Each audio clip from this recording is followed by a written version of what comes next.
Was the Humvee a death trap for its crews? What you're about to see is how one overlooked design flaw cost many soldiers their lives when the Humvee faced a new threat that eventually removed it from the front lines.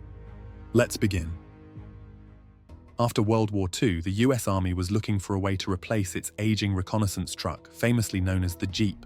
At first, they tried to improve it through various versions, but it soon became clear that a new, more modern vehicle was needed.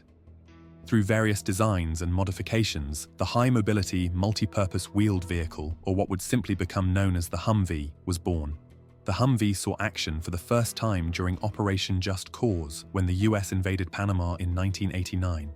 It quickly earned the nickname Jeep on steroids and was well received by soldiers. It was originally designed primarily for transport behind the front lines, but that would soon change when the Humvee saw direct combat. Although it was never intended for this role, it performed surprisingly well, but it quickly became clear that it needed protection, at least against small arms fire, as the early versions, just like the previous Jeep, had no armor at all. However, the vehicle was solid and could be easily modified to fit the mission's needs. It served as a troop transport, ambulance, and command station. Overall, it passed the test as a versatile vehicle with room for improvement.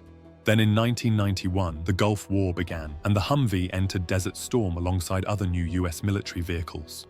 This was when the Humvee gained massive publicity, becoming so recognizable through news coverage, movies, and video games that it even led to the creation of a civilian version, the Hummer. In the beginning, the Hummer was almost identical to the military version, but over time it evolved into something entirely different.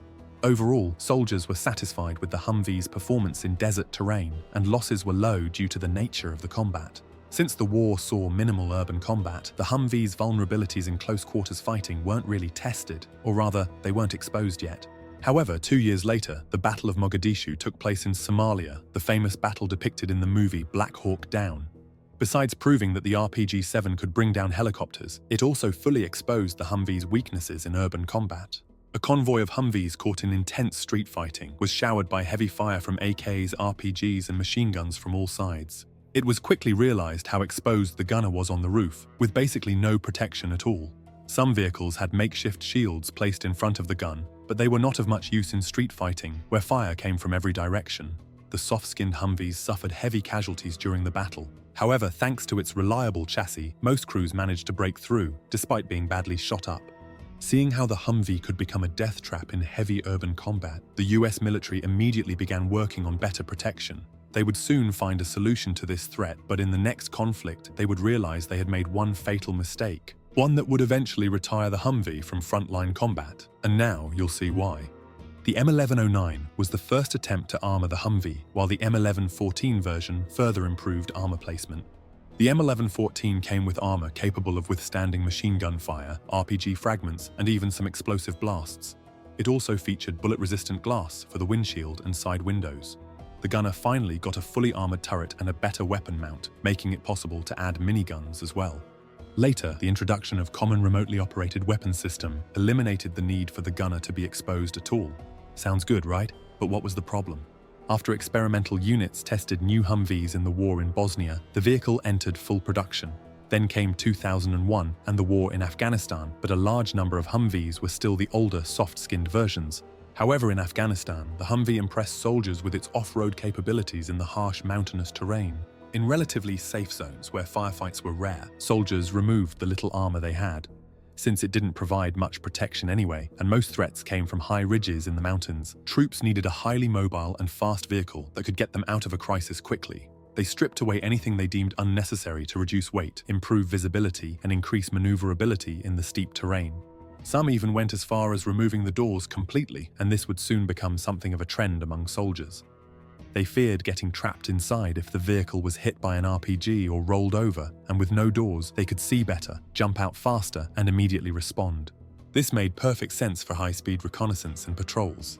At this stage, the war was fought in mountainous terrain with few roads, and since Humvees could go where larger vehicles couldn't, troops generally liked them. However, their opinion would soon change as the war evolved. It would soon become clear that the light-skinned Humvee, and even the upgraded versions, were not prepared for what would come next. The war in Afghanistan shifted into a long-term occupation, and insurgents turned to asymmetric warfare, a form of guerrilla fighting that focused on booby traps, ambushes, and most importantly, improvised explosive devices to cause maximum damage to US troops. This tactic later escalated in Iraq, where insurgents planted powerful roadside bombs targeting US patrols and convoys, causing tremendous casualties. Their creativity and ingenuity in designing traps took the threat to a whole new level, as the sheer number of IEDs reached into the thousands. This immediately proved a couple of important things. First, the flat and thin floor of the wide-bodied Humvee, which sat low to the ground, proved to be catastrophic in the event of an explosion underneath the vehicle.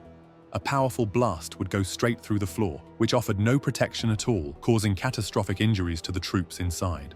To somewhat address this, the US Army began issuing so-called frag kits. Steel armor plates were bolted onto the doors and sides, ballistic glass was added to the windows, and Kevlar mats were placed on the floor. While these offered some protection against small arms fire and shrapnel, the kits were in limited supply and did little to nothing to help against explosions from underneath. In some cases, they made things even worse. For starters, the Humvee's frame was never designed to handle such weight. The suspension, engine, and transmission suffered under the added load, causing frequent breakdowns and making the vehicle unreliable. The up-armored machine gun turret also raised the center of gravity, making the vehicle more prone to rollovers. And perhaps most terrifying of all, the new armored doors weighed over 400 pounds and were prone to jamming after an explosion.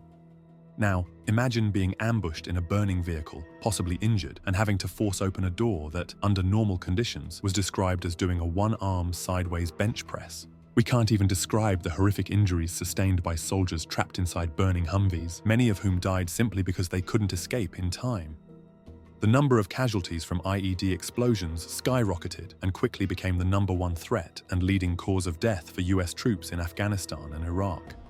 A large portion of those casualties were actually Humvee crews, as they were being blown apart in staggering numbers.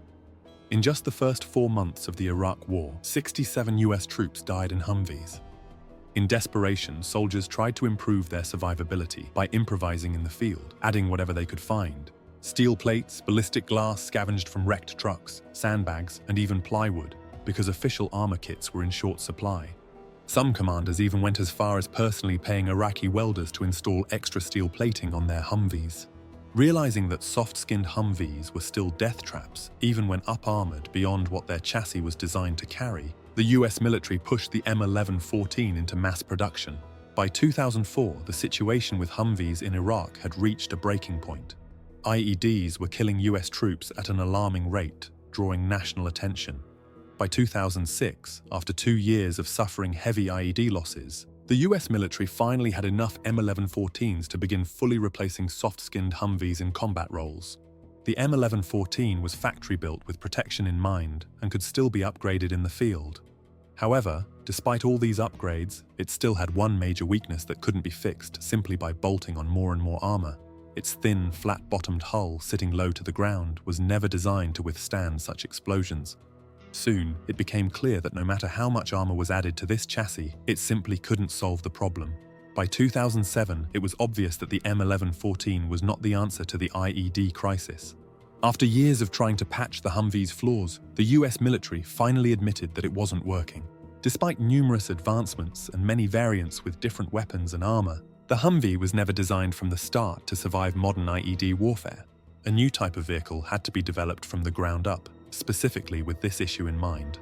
Thus, in 2007, the MRAP, Mine Resistant Ambush Protected program began, and soon new vehicles would fully replace Humvees in frontline combat, moving them into support roles. However, the legendary Humvee is still far from gone. Today, we can see them in heavy combat in Ukraine, where they still face anti-tank mines and modern dangers such as FPV drones. So for now, the Humvee is still in use and will likely remain on the battlefield for some time.